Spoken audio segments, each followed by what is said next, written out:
most recently is the amendment by Andrew Morrison, which would ask MPs to endorse a deal subject to requiring the backstop to expire at the end of 2021. I'm very sympathetic to the spirit of that amendment, but it is unfortunately in direct conflict with the protocol for Northern Ireland, the Attorney General's legal advice, and effectively it amounts to a conditional approval of the deal. If you like, a hit and hope. We approve the deal on the basis of a condition that we know in advance the EU has rejected.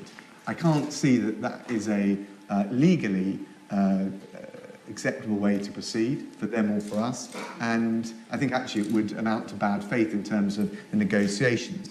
So I think if you're sympathetic, as I am, with the spirit and the intentions of that amendment, the one thing you need to do this evening is vote down the deal, because then it allows and sends a very clear message to Brussels and allows the Prime Minister to rightly go back to Brussels and argue around those things to change the deal. But I don't think we can conditionally approve a deal on the basis of something that has been explicitly rejected. Well, what would happen then if the deal is voted down, as a lot of people are expecting and speculating will happen? I think there, fortunately, is a clear alternative. Shankar has rather magisterially set out the details of it in a number of papers, and he's summarised that in his remarks today. I think politically, my feeling is that for all the rancour that has surrounded Brexit, we need to stand firm, calmly, and with a positive spirit about this. So we should keep the arm of friendship extended to our EU friends and partners, and we should do that now in the weeks up until the date of Brexit, the 29th of March, and indeed, if we don't get a deal with the EU because they don't shift, in the weeks afterwards for the reasons that Shankar has explained. I think eventually, one way or another, we will end up with a deal of some sort with our EU partners. It's just rational, mutual economic self-interest suggests that's the case. But notwithstanding that goodwill and that good faith and that, I suppose, confidence that the process in the end will even itself out, I don't think that we should allow EU stonewalling, and we know the history of EU negotiations is to go right up to the wire. I don't think we should allow that or their intransigence on substance to allow Brexit to be either defined or indeed delayed.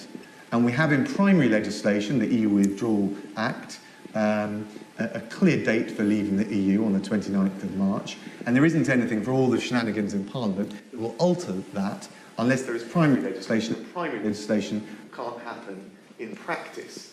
If you look at the pinch points along the parliamentary process for primary legislation, it can't happen without the government and therefore the Prime Minister backing it. And I think she's made very clear that she doesn't support that. Of course, if we're pressed by EU intransigence into leaving on WTO terms, there will be, in my view, some short-term risks and disruption that we will need to manage. But with proper policy making and preparations, we will be in a position to mitigate, avoid, or manage the lion's share of those risks. And I think if you look at the comments by the Deputy Mayor of Calais about disruption at the border, and that the French authorities will want to avoid that because their own sakes, it will they want to avoid any of that business going to Belgian or Dutch ports. I think there's some reassurance in the sense that common sense will prevail. I think if you look at the remarks that the Health Secretary, Matt Hancock, has made, absolutely categorical that we will make sure that the continuity of supply of medicines will keep happening. These are the important measures on both sides of the channel that we can take to make sure that we manage what I'm being honest about. I think will be some risk of short-term disruption in relation to the WTO scenario. There are risks, of course, in all courses of actions that we might choose at this historic crossroads. What I fear most at such a momentous point in our history is that we have a skewed assessment of two things. First of all, the balance of risk and reward in any approach that we take. And secondly, the short versus the long-term perspective. And what I feel has happened in the debate is that it's been absorbed around the short-term risks without looking at the long-term risks and opportunities that cut both ways.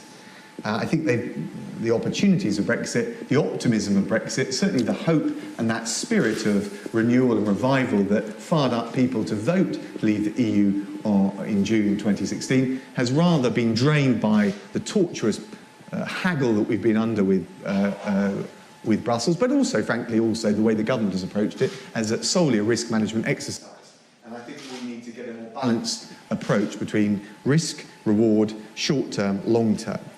I set out in a speech at the Centre for Policy Studies yesterday some of that more optimistic, aspirational view of what Brexit would look like for the people that, for campaigners like me, we want to see Brexit serve the small business, the start-up, the shareholder, the worker, and above all, the consumer, who stands to benefit in this country if we really take up the mantle of being a global leader in free trade. That's who Brexit is for. And I fear that... Well, Dominic Raab there making his case. Apologies for the sound quality.